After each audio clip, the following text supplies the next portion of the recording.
L'empreinte infaillible par Michel Cory. Chapitre 1er. Un crime crapuleux. C'est un crime crapuleux, dit le commissaire Langlois. J'ai tout laissé dans l'état où je l'ai trouvé, fit le brigadier de gendarmerie Colson. J'ai fait les premières constatations sans toucher à quoi que ce soit. Ce que vous voyez ici, c'est ce que j'ai vu moi-même à 7 heures du matin. Il en est 9.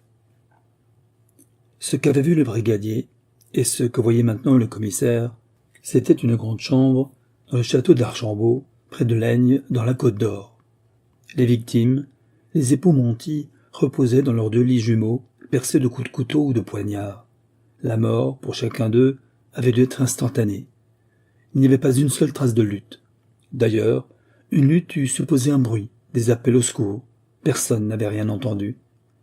Les domestiques avaient leur habitation, il est vrai, dans les communs qui formaient une aile assez éloignée du corps principal du château. Mais Jean Mercœur et sa femme, Jane, qui étaient les hôtes de Madame et Monsieur Monty, étaient logés dans une chambre voisine, et ils disaient bien n'avoir eux non plus rien entendu. Les coups donnés avec violence avaient provoqué une abondante hémorragie chez les 2 victimes. Le sang avait jailli avec violence sur le parquet, les tapis en étaient littéralement couverts. Les draps et la literie en étaient imprégnés. Les morts eux-mêmes présentaient de larges taches, et on en retrouvait aussi des traces sur les portes et leurs poignets, traces que l'assassin y avait laissées. Un inspecteur spécialiste de l'identité judiciaire en faisait le relevé et prenait des photographies des lieux. « J'aurais, dit-il au commissaire, d'excellentes empreintes. J'en ai rarement eu d'aussi nettes. » C'était Noémie, la cuisinière, la femme du jardinier Léonard, qui avait découvert le double assassinat le matin, un peu avant 7 heures. Elle allait, comme d'habitude, porter le petit déjeuner à ses maîtres, ne laissant jamais ce soir au valet de chambre Justin. Ce dernier veillait le soir assez tard, tant que ses patrons n'étaient pas couchés, alors que Noémie se retirait dès que le dîner était achevé.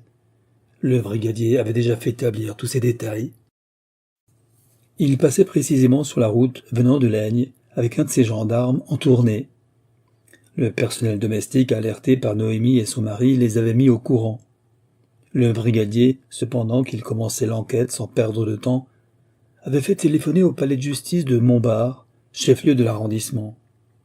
À 7 heures matinales, il n'avait pu joindre que le concierge du palais, mais il lui avait fait donner la consigne de prévenir immédiatement le procureur et le juge d'instruction.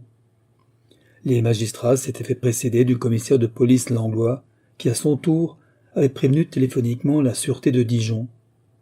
Grâce à la rapidité de toutes ces mesures, gendarmerie, parquet, spécialistes des constatations judiciaires étaient présents ou représentés 2 heures après la découverte du double crime. Cette célérité semblait devoir aider les enquêteurs et faciliter leurs recherches. D'ailleurs, le commissaire, qui était nanti d'une commission rogatoire, entreprenait déjà une information, cependant que l'inspecteur de Dijon et le brigadier de Laigne confrontaient leurs constatations. « Ce que vous avez fait a été fort bien fait, » disait l'inspecteur, « notamment la prise que vous avez fait des empreintes de pas dans la neige. Car la neige n'a pas tenu, elle a été fondue dès 8 heures. Sans votre excellente initiative, ce sont là des marques qui auraient été perdues et qui pourront avoir une grande importance. » « Je n'ai fait que suivre les instructions réglementaires, » répondit le brigadier, qui en dépit de sa modestie apparente et peut-être réelle, rougissait de contentement sous le compliment. Quant au commissaire Langlois, il s'était installé dans la bibliothèque du château et il commençait l'interrogatoire des témoins. Témoins qui d'ailleurs n'avaient rien vu et ne savaient rien. C'étaient les domestiques. Le père Léonard, jardinier du château depuis 30 ans, et sa femme Noémie qui y servait depuis le même temps, le valet de chambre Justin, domestique fort ancien lui aussi, ainsi que le chauffeur Benoît.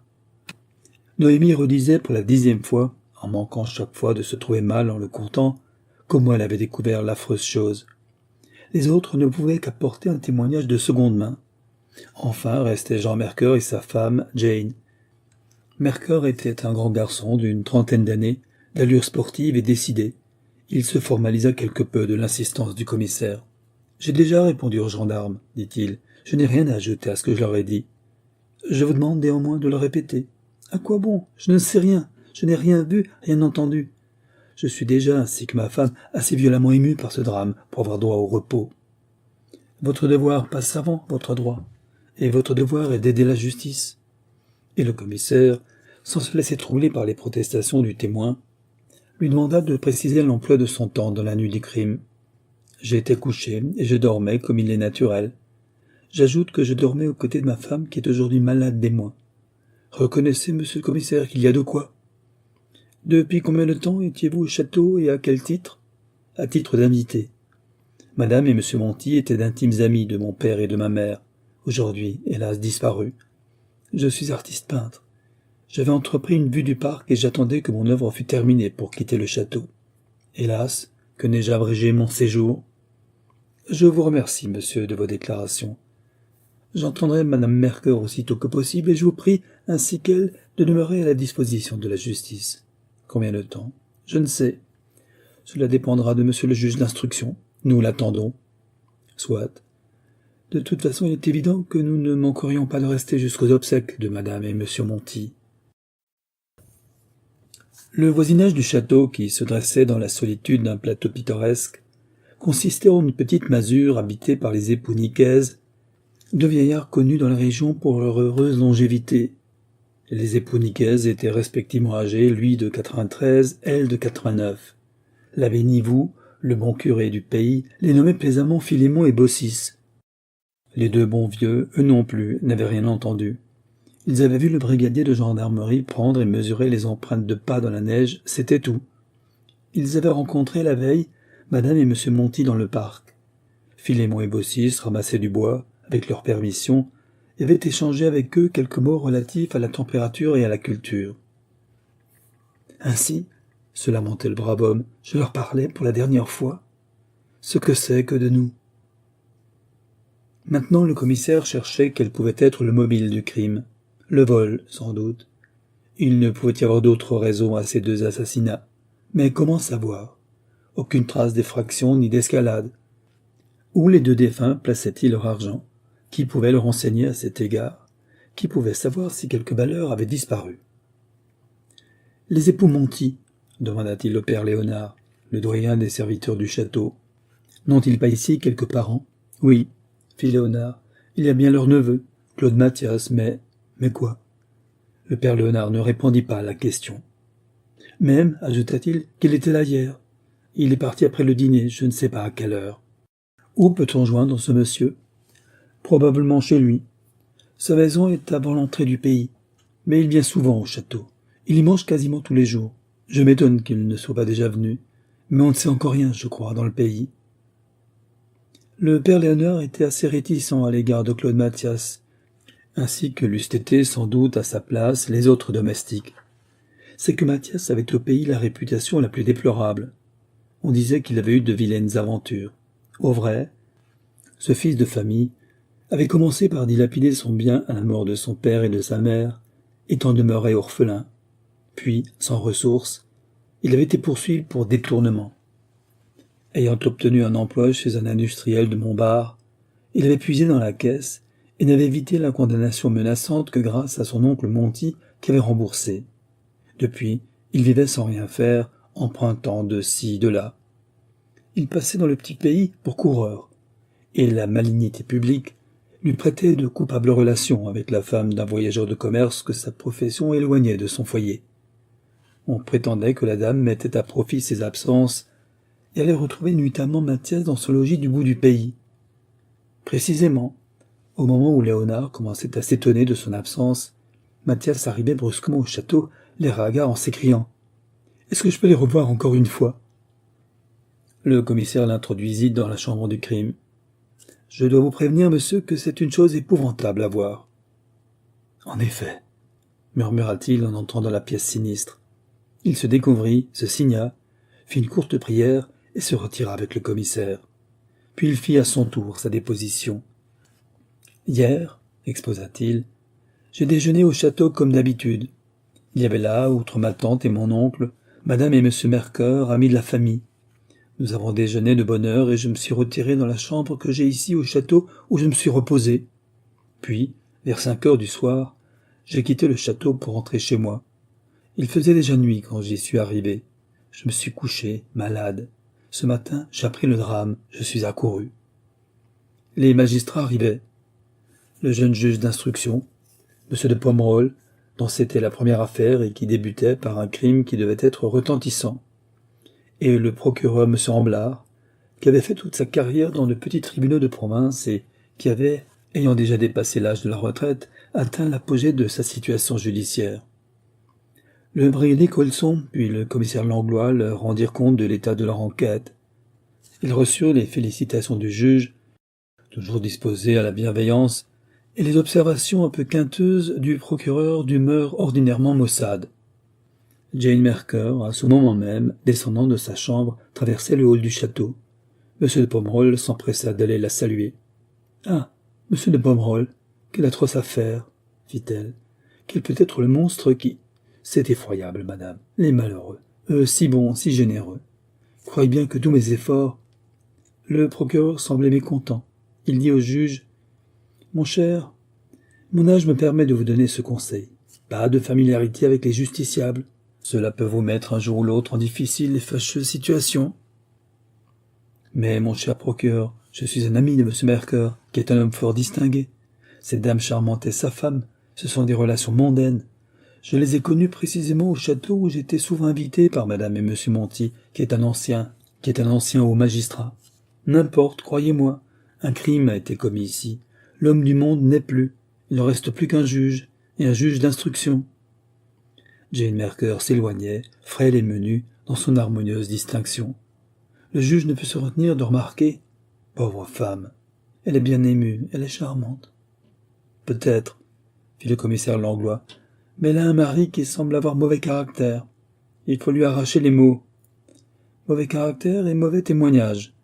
Il faudra lui faire préciser certains points. Chapitre 2e. Les pas dans la neige et le sang sur le mur. L'enquête reprit pour la 3e fois. La première avait été celle du brigadier Colson, immédiate, puis celle du commissaire Langlois, enfin celle des magistrats du tribunal de première instance de Montbard. M. de Pomerol, en dépit de sa jeunesse, ou peut-être à cause d'elle, avait un esprit très délié, une grande vivacité d'intelligence et excellait en déduction habile. Il n'avait pas cette déformation professionnelle des magistrats vieillis qui, à force de voir et d'avoir vu tant de criminels, finissent par ne plus croire à l'innocence. Il avait du cœur et ce cœur était tout neuf.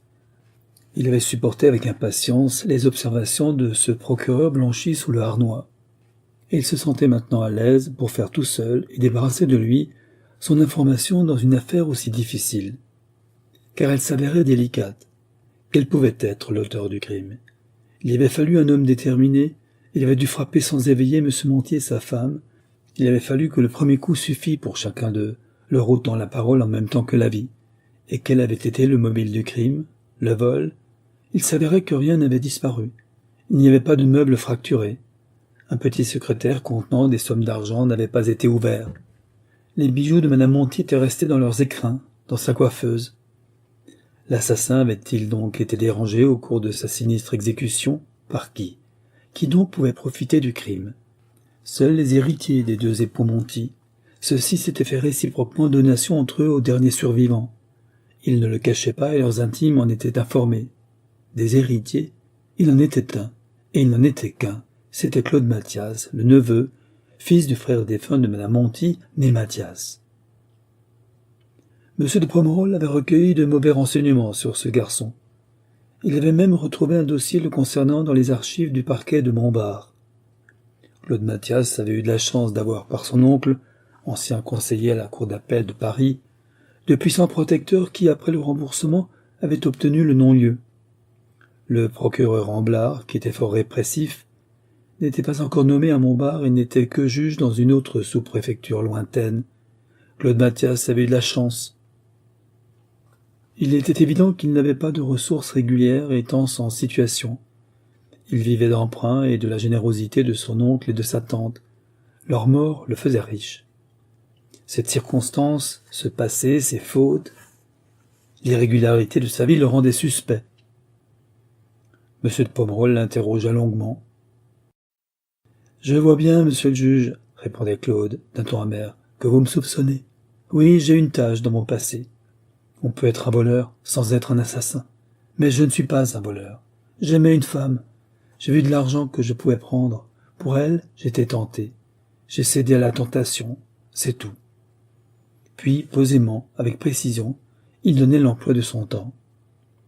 Je suis parti du château, exposait-il, comme je l'ai déclaré l'après-midi, alors que la neige tombait. On a dû relever la trace de mes pas. Après mon départ, que s'est-il passé? Je n'en sais rien. Mais quand je suis parti, mon malheureux oncle et ma pauvre tante étaient encore vivants. Je demande qu'on enquête à ce sujet. Ce sera fait.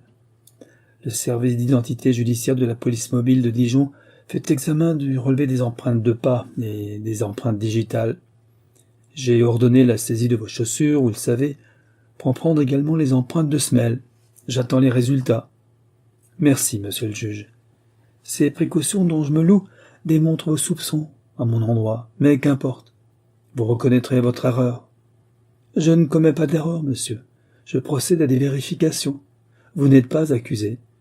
Je ferai néanmoins toutes les recherches utiles, y compris celles que vous me signalerez. Rentré chez moi, je me suis couché. J'étais malade. Je l'avais dit à table, en déjeunant. Je le reconnais. C'est consigné dans l'enquête du commissaire. Monsieur de Pomerol, à la demande même du témoin, avait d'ailleurs, avant qu'il ait pu rentrer chez lui, fait constater l'état des lieux dans sa maison où il avait dit qu'il avait passé la nuit. Effectivement, le lit était défait. On avait allumé du feu. Des charbons encore rouges demeuraient sous la cendre. Sur la table se trouvaient 2 verres qui avaient contenu du porto. La bouteille était à côté. Claude Mathias niait d'ailleurs que quelqu'un fût venu chez lui ce soir-là. Mais le juge n'avait pas retenu comme une charge cette dénégation. Tout au contraire. Il lui paraissait évident que celui-ci n'avait pas voulu compromettre sa maîtresse, la femme du voyageur de commerce, dont le mari était précisément absent ce soir-là, et même toute la nuit. M. de Pomerol pensait même que la maladie de Claude Mathias était feinte, et qu'il avait prétendu être souffrant, afin de passer la nuit avec son ami. L'assassinat avait eu lieu au cours de cette même nuit. Le médecin faisait remonter la mort des victimes à 1 ou 2 heures du matin. Mais alors, en ce cas, Mathias ne serait donc pas coupable. M. de Pomerol pensait que rien n'était probant à cet égard. Mathias ayant très bien pu s'absenter de chez lui dans la nuit pour aller commettre le crime. N'avait-il pas pu posséder ou fait fabriquer des clés du château dont il était un hôte habituel et assidu? Le juge dut interroger Jean Mercœur. Il avait eu avec le peintre, dont il aimait le talent et aussi le caractère, les meilleurs rapports. « Je m'excuse, cher monsieur, lui dit-il, de vous convoquer ainsi. C'est une simple formalité. S'il n'était pas obligatoire, je vous l'aurais évité. Naturellement, vous confirmez ce que vous avez déjà déclaré. Vous n'avez rien vu ni rien entendu. Je vous remercie. Voilà qui est fait. Madame Mercœur est-elle remise de son émotion? Veuillez lui présenter mes hommages. » Et ayant, en dépit des recommandations du procureur, agi en homme du monde, M. de Pomerol serra amicalement la main du peintre avant de prendre congé de lui. Puis il fit ordonner les vérifications que demandait Claude Mathias. D'abord, les époux Nicaise confirmèrent qu'ils avaient bien vu Madame et M. Monty après le départ de Mathias. « Nous avons vu, dirent-ils, la trace des pas dans la neige. À ce moment, le châtelain et sa dame étaient avec nous. » Cette affaire des empreintes n'était pas claire dans l'esprit du juge. Quelles étaient-elles? D'où venaient-elles? Il fallait attendre le retour des conclusions du service d'identité judiciaire de Dijon. Précisément, il reçut dans la soirée une communication téléphonique réclamant les empreintes digitales de tous les témoins de l'affaire. Les empreintes prises dans la chambre du crime étaient, comme l'avait dit l'inspecteur spécialiste, d'une netteté parfaite. « Les traces de sang sur le mur donneront, dit-il au téléphone, une preuve irrévocable.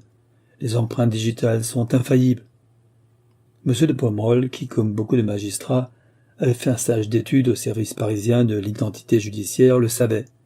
Il répéta après l'inspecteur. « Oui, infaillible. » Et il ordonna la prise des empreintes à fin de comparaison avec celles prises sur le mur sanglant de tous les témoins de l'affaire, de tous les familiers du château sans exception. Le commissaire Langlois fut chargé de cette mesure. Tout le personnel domestique se prêta de bonne grâce à l'expérience, et aussi le couple de Philémon et Baucis. Mais Jean Mercœur protesta. « C'est insensé.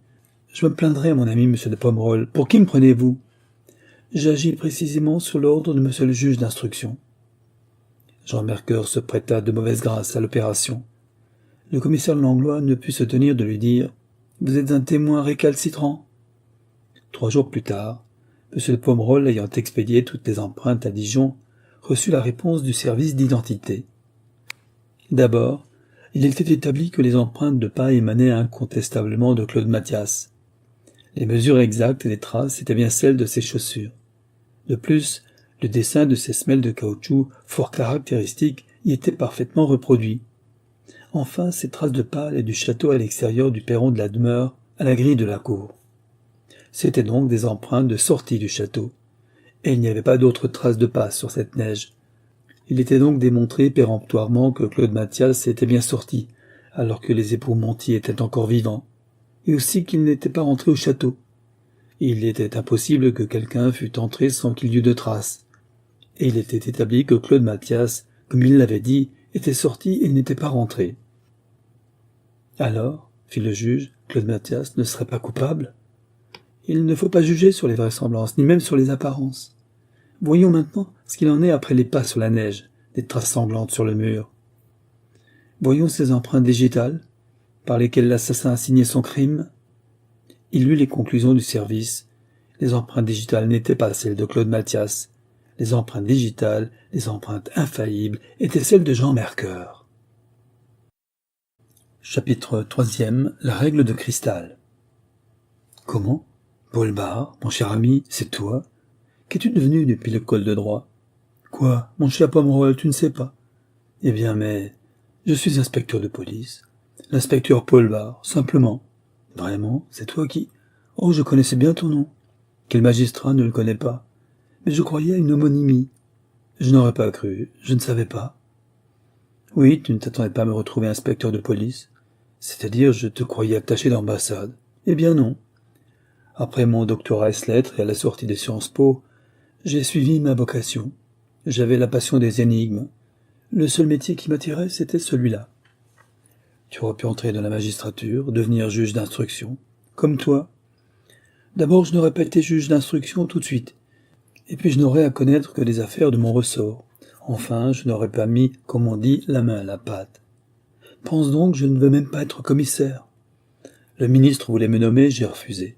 Je perdrai ma liberté d'action. Je veux agir moi-même, et non faire exécuter par les autres.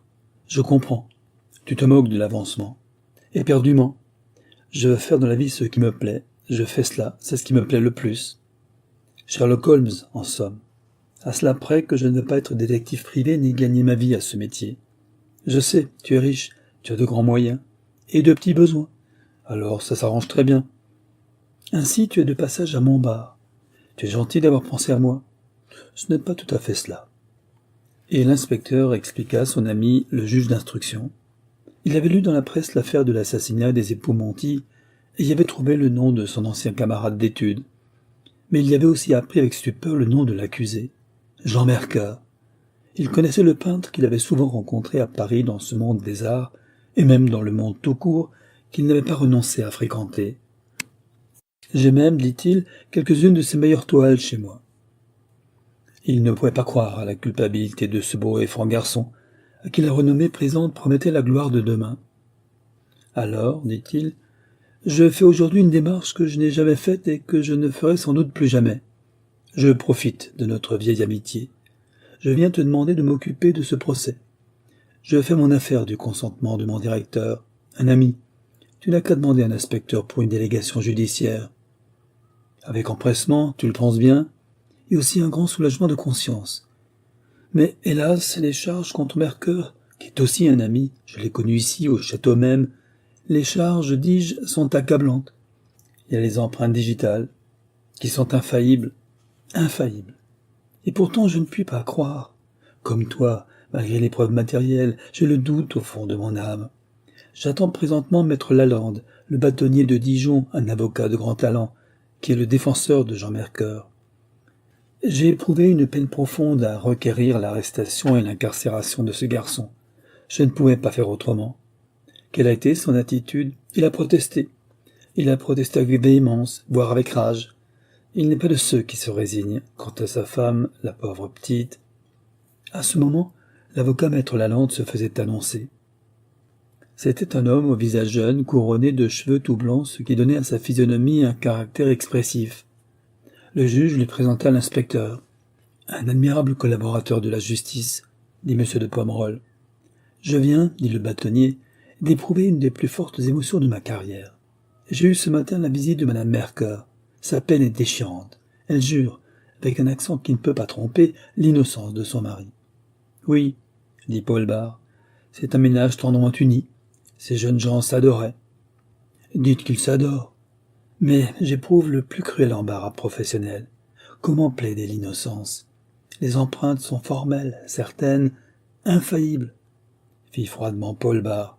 Le juge était perplexe. Quel mystère? Nous sommes trois ici qui avons tous cette même idée en nous. Jean Mercœur n'est pas un assassin, et on nous apporte la preuve qu'il en est un. Par contre, il y a dans ce drame un homme que tout accuse, son caractère, son passé, son intérêt dans le crime, et nous avons la preuve matérielle de son innocence. La porte à ce moment s'ouvrit, et le procureur Ramblard, selon son habitude, entra sans frapper, voulant signifier par sa désinvolture l'autorité de son âge et de son ancienneté. Le juge lui présenta l'avocat et l'inspecteur. « Vous aurez une tâche difficile, » dit le procureur au défenseur. Et d'une voix sèche à l'inspecteur, « Monsieur Pomerol fait appel à vous. Vous arrivez un peu tard. Mon cher Pomerol, vous êtes le maître de votre instruction. Mais je vous conseille de ne pas la prolonger et de transmettre au plus tôt la procédure à la chambre des mises en accusation. L'affaire est en état. » Et il la résumait, montrant les charges accablantes qui pesaient lourdement sur l'accusé. Il s'écoutait parler, prononçant un véritable réquisitoire, comme il le fait s'il avait l'honneur de siéger au chef-lieu. Bien mieux, tout en parlant, il faisait des gestes solennels et qu'il voulait convaincants, comme si les jurés l'écoutaient. Il scandait ces périodes d'un mouvement ample de ses bras, ainsi qu'il le fait avec les larges manches de sa toge. Il avait saisi sur le bureau du juge une règle qu'il tenait en main tout en pérorant, comme un chef d'orchestre battant la mesure. Oui, il y a la preuve des empreintes digitales laissées sur le mur sanglant par l'assassin. Mais il y a aussi ceci. Le crime n'a pu être commis que par une personne habitant le château. En effet, si quelqu'un était entré au château, la trace de ses pas eût été marquée dans la neige. Les domestiques eux-mêmes sont logés dans des communs extérieurs. La seule trace de pas relevée par l'enquête immédiate de la gendarmerie est celle des pas de Claude Mathias, et ces pas s'éloignent du château et démontrent sa sortie. Un seul homme a pu frapper les victimes infortunées, un seul. Et emporté par son éloquence, le procureur frappa le bureau de M. de Pomerol d'un coup de sa règle. « Et là, attention !» fit le juge. « Ne cassez pas ma règle, elle est fragile, c'est du cristal. » Et doucement, il la lui retira des mains. Malgré la gravité du moment et des circonstances, le bâtonnier Lalande et l'inspecteur Paul Bart ne purent réprimer un sourire. Mais le procureur était lancé. Et à cela s'ajoute enfin cette preuve absolue, formelle, convaincante, infaillible, coupa Paul Bart. Les empreintes digitales. Vous l'avez déjà dit, monsieur le procureur. Celui-ci, interdit et vexé, répliqua avec humeur. Je l'ai déjà dit, il faudra que l'avocat général le dise bien au jury. Oui, monsieur, infaillible, je le sais. J'ai fait un stage d'études au service de l'identité judiciaire. Voyez plutôt. Il sortit de sa poche une carte où étaient portées des empreintes digitales. Il n'en est pas deux dans le monde entier qui a les mêmes caractéristiques. Je pourrais vous le démontrer. Ces empreintes que vous voyez là, ce sont les miennes. Oui. Le service nous laisse cette carte à titre de souvenir, avec en marge les notes explicatives des remarques concernant la forme et la disposition des sillons. Alors, messieurs, et pour sa péroraison, par laquelle il s'apprêtait à demander la tête de l'accusé, il reprit la règle de cristal. « Pardon, monsieur le procureur, interrompit Paul Bart, c'est très fragile, c'est du cristal. » Et il reprit l'objet qu'il examinait en murmurant. « Elle est jolie, cette règle ?» Le procureur furieux n'insista pas. Il prit un rapide congé et rentra dans son bureau. Paul Bart tenait toujours la règle. « Elle te plaît ?» lui demanda M. de Pomerol en souriant. « Beaucoup. Eh bien, prends-la, je te la donne. »« Ce sera un souvenir de l'éloquence du procureur, » dit maître Lalande. « Et un souvenir de moi-même aussi, » dit M. de Pomerol. « Un souvenir de l'affaire du crime du château d'Archambault, » dit gravement Paul Bart. Chapitre 4. Les expériences de Paul Bart. Malgré les observations du procureur, M. de Pomerol n'avait pu encore se décider à transmettre le dossier à la chambre des mises en accusation. Il avait, selon les prescriptions du code de procédure criminelle, communiqué le dossier à M. le procureur Ramblard. Celui-ci devait, avant qu'il ne fût clos, rédiger son réquisitoire définitif, dernière pièce avant cette transmission. Il avait travaillé plusieurs jours à cette heure au capital en y portant toutes les charges qu'il avait rapportées au cours du discours prononcé par lui dans le cabinet du juge d'instruction à l'intention du défenseur et de l'inspecteur. Celui-ci avait été régulièrement commis à la suite de la demande de M. de Pomerol, qui avait demandé la commission d'un inspecteur de la police judiciaire. Au tribunal et même dans la petite ville, on comprenait mal cette nomination au moment où l'enquête semblait close. Que rechercher de plus? M. de Pomerol lui-même partageait cette opinion. Mais outre qu'il n'eût point voulu contrarier le vœu exprimé par son camarade d'études, il entendait s'entourer de toutes les précautions en raison de la gravité de l'affaire qui y appelait la peine capitale. Et puis, il ne pouvait se résoudre à admettre, malgré l'évidence, la culpabilité de Jean Mercœur.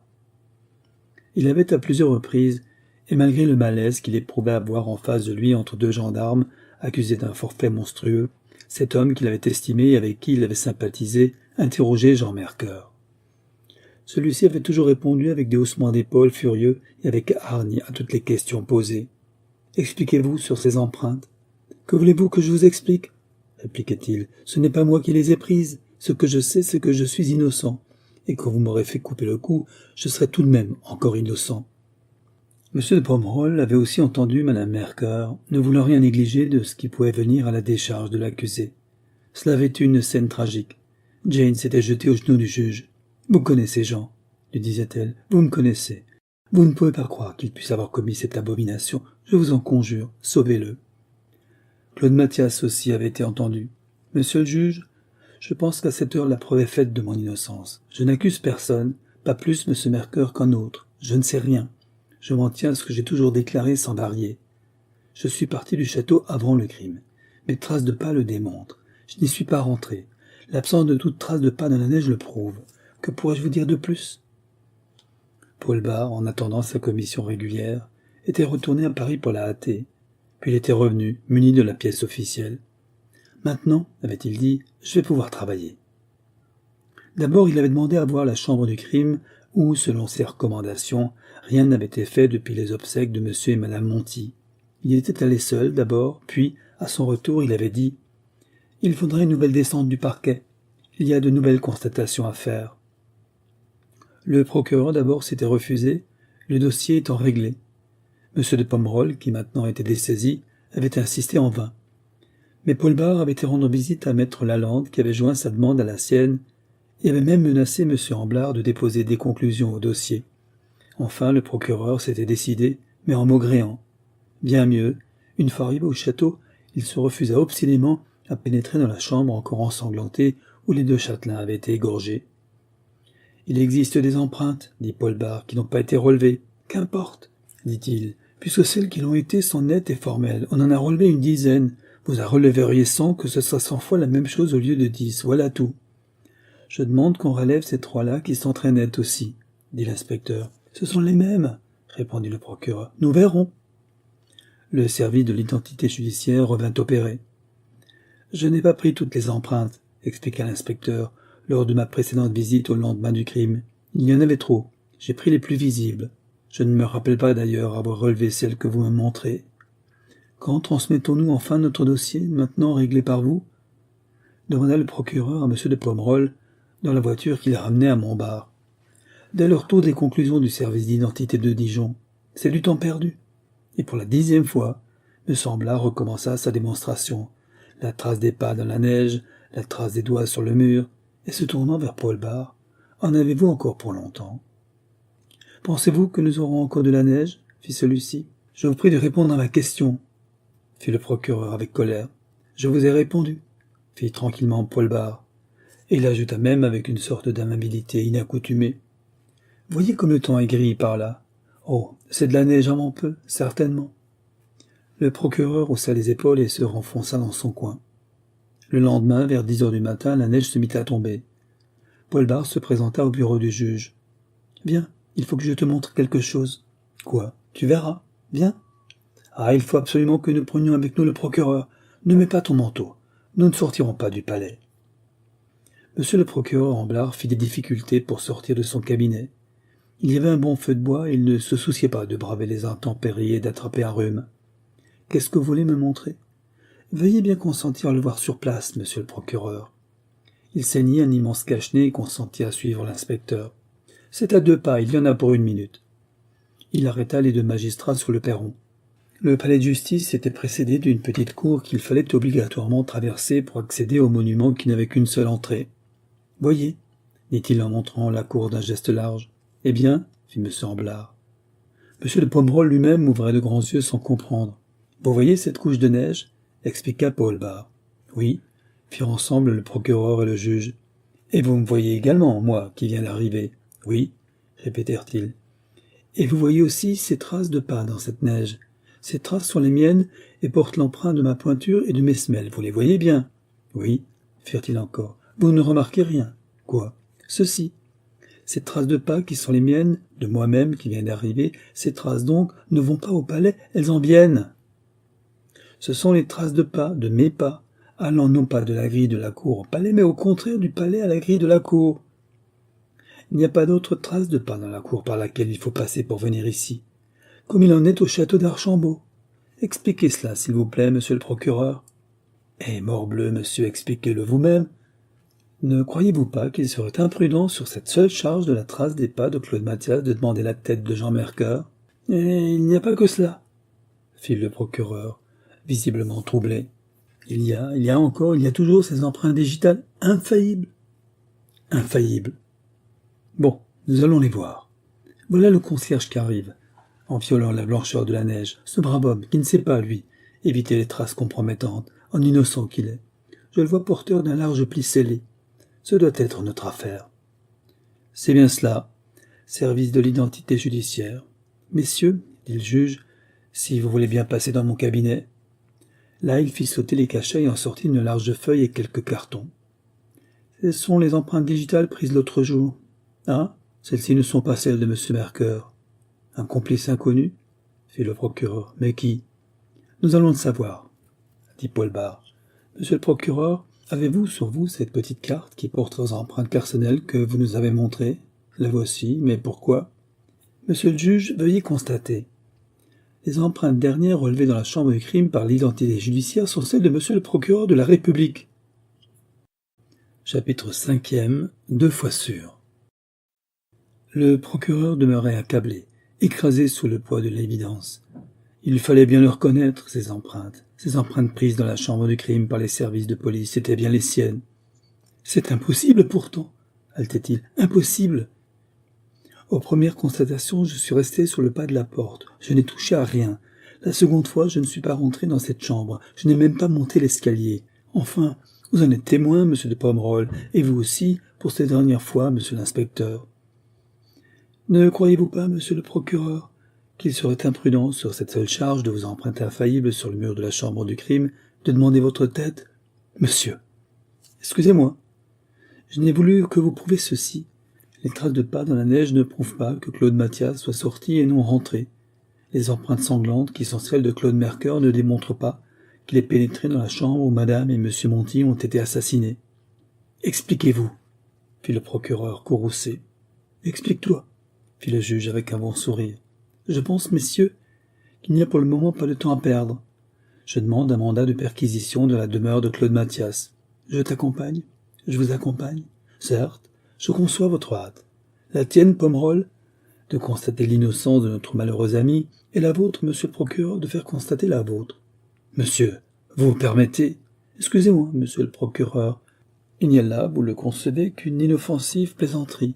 Elle n'a pour but que de vous démontrer que je ne suis pas arrivé trop tard et qu'il faut tenir compte des preuves morales tout autant que des preuves matérielles. Mais, monsieur, êtes-vous sûr? Oui. Es-tu sûr? J'avais 2 certitudes. L'une, morale, de l'innocence de Jean Mercœur, l'autre, matérielle, de sa culpabilité. Ces 2 preuves contraires, il fallait, pour connaître la vérité, non pas les opposer l'une à l'autre, mais au contraire les concilier, l'une et l'autre. C'est ce que j'ai fait. Comment? Je vais vous le dire. Mais courons au plus pressé. Perquisitionnons chez Claude Mathias. Claude Mathias était chez lui quand les magistrats et l'inspecteur y arrivèrent. Messieurs, qu'y a-t-il pour votre service? Il avait pâli et sa voix tremblait, mais il se ressaisit vite. Claude Mathias, dit l'inspecteur, l'affaire qui était close est réouverte. Monsieur le juge vous interrogera tout à l'heure. Moi, je ne vous interroge pas, quoique muni d'une commission rogatoire. Je vous dis seulement ceci. Vous êtes parti du château le jour du crime vers 14 heures et non à 17 heures. Vous avez organisé chez vous une mise en scène. Vous avez allumé du feu, placé sur la table la bouteille de Porto et les 2 verres pour faire croire à la présence de votre ami dont la dénégation ensuite ne pouvait pas vous charger. Une femme mariée. Vous pouviez jouer le gentleman en laissant croire à sa présence tout en la niant. Vous rentrez au château le soir. Permettez. Et la trace de mes pas sortant du château? Non. En y allant. Et en sortant, voyez le dossier, n'est-ce pas, messieurs les magistrats? Messieurs les magistrats savent que des traces de pas dans le sens du retour peuvent indiquer une marche dans le sens de l'aller. Je viens de leur en donner la preuve. Comment? En faisant comme vous, Claude Mathias, en marchant à reculons. C'était simple, mais il fallait y penser. Claude Mathias, à ces mots, devint livide. Dans le château, vous vous êtes caché. Vous avez commis votre double attentat la nuit. Vous vous êtes de nouveau caché, et vous ne vous êtes révélé que le matin quand la neige fondue ne laissait plus de traces de pas. Mais les empreintes, ce ne sont pas mes empreintes qui sont sur les murs. Vous avez mis des gants pour accomplir votre crime. Le coup est classique. Il y a des empreintes sur les murs, celles que vous y avez mises, misérable. Claude Mathias s'était effondré. Cherchons, dit l'inspecteur. Il jeta dans la petite maison un regard circulaire. Ce ne fut pas long. D'abord il souleva le tablier des cheminées. Puis, dans la cour, il avisa un puits depuis longtemps tari. Il tourna le cabestan dont la chaîne pendait. Puis il tourna la manivelle. Un seau parut au bord de la margelle remplie d'objets disparates. On distinguait un appareil de photographie, une petite presse, des tampons de caoutchouc. « Un matériel de faux monnayeur », dit le procureur. « Non, c'est pire. » Au palais où fut transporté ce matériel et où fut emmené Claude Mathias, l'interrogatoire commença ou recommença. Le coupable ne réagissait plus. C'étaient des aveux que transcrivait le greffier. Claude Mathias, aux abois, avait voulu hériter de son oncle et de sa tante. Avec une habileté consommée, il avait mis toutes les chances de son côté. Il avait attendu la neige pour tromper la justice sur le sens de ses pas. Il avait fabriqué de fausses empreintes clichées sur les tampons de caoutchouc qu'il avait appliqués sur les murs, trempés dans le sang de ses victimes. Enfin, il avait exactement agi comme le lui avait tout à l'heure rapporté l'inspecteur Paul Bart. Claude Mathias avait relevé, sur un verre qu'il avait gardé, après un repas au château, les empreintes de Jean Mercœur. Il les a reproduites. C'était un travail délicat et ingénieux, mais criminel, et il ne l'a que trop réussi. Claude Mathias avoua. Et Paul Bart, l'interrogatoire achevé, pensa qu'il se devait de donner des explications au procureur. Il se rendit avec le juge dans le cabinet de M. Amblard. Ils trouvèrent celui-ci très occupé à rédiger un nouveau réquisitoire, cette fois vraiment définitif, où la culpabilité de Claude Mathias et l'innocence de Jean Mercœur étaient solennellement proclamées. « Ce document, monsieur le procureur, dit Paul Bart, me rappelle votre éloquente péroraison lors de notre dernière entrevue. Monsieur, permettez. Ce réquisitoire oral me rappelle la règle de cristal, que vous avez failli briser, et où vos doigts imprimaient des marques. Infaillibles. J'allais le dire. J'avais mon plan. Je me suis fait offrir cette règle, souvenir de l'affaire, ai-je dit, et je suis rentré à Paris où j'ai relevé vos propres empreintes dans mon laboratoire en obtenant leur grossissement sur écran. Oui, c'est tout un travail de clicherie. Il s'agit de reporter sur caoutchouc les empreintes ainsi obtenues. Ce qu'a fait, je le répète, Mathias avec le matériel que nous lui avons saisi. Comme lui, j'ai, dans la chambre du crime, reporté ces empreintes que le service de Dijon a identifiées. Mon but n'était point de faire une mauvaise farce à un honorable magistrat, mais de le convaincre de la possibilité de cette fabrication d'empreintes, infaillibles, sourit alors M. Amblard, et de leur transposition faillible. M. de Pomerol rentrait de son cabinet, le front rayonnant. J'ai téléphoné à la prison. Jean Mercœur est libre. Il accomplit les formalités de levée d'écrou. Sa femme était justement à la visite près de lui. Le gardien-chef me dit qu'elle est folle de joie. Qu'il prépare la cellule de Claude Mathias, dit le procureur, et se tournant vers Paul Bart. Merci, monsieur l'inspecteur. C'est une grande satisfaction, n'est-ce pas, de saisir un coupable? J'en sais une plus grande, monsieur le procureur. C'est de délivrer un innocent. Ainsi s'achève L'empreinte infaillible, une enquête de l'inspecteur Bart par Michel Cory.